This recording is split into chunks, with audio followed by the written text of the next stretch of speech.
ઘણી વખત ઘરે આપણે બાઈકો હાટે લડાઈ થયેલી હોય ને બાઈકોને જો પૂછે તો શાક શું બનાવ્યું એમ કહીને તો બાઈકો શું કહે ખબર આપણને કંટોલા બનાવ્યું એમ કે તો રિયલી જ આજે મેં કંટોલાનું શાક બનાવી રહ્યો છું. તો તમે જુઓ મેં કેવી રીતના કંટોલાનું શાક બનાવું છું.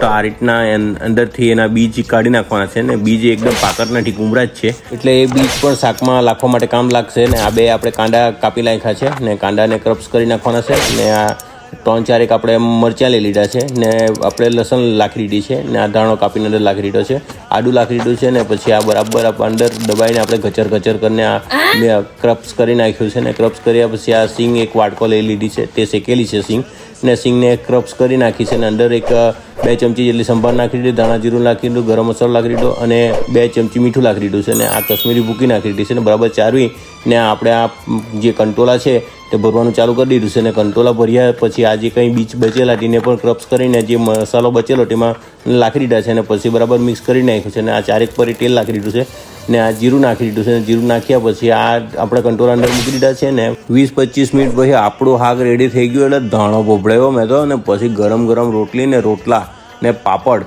ને ગળારું અથાણું ને ખાવા સારું મેં તો બેસી ગયો. પછી જે ખાવાની જે મજા આવી ને જબરજસ્ત મજા આવી. ને તમને જો આ વિડીયો ગમ્યો હોય તો લાઇક ને ફોલો જરૂર કરજો આપણા વિડીયોને.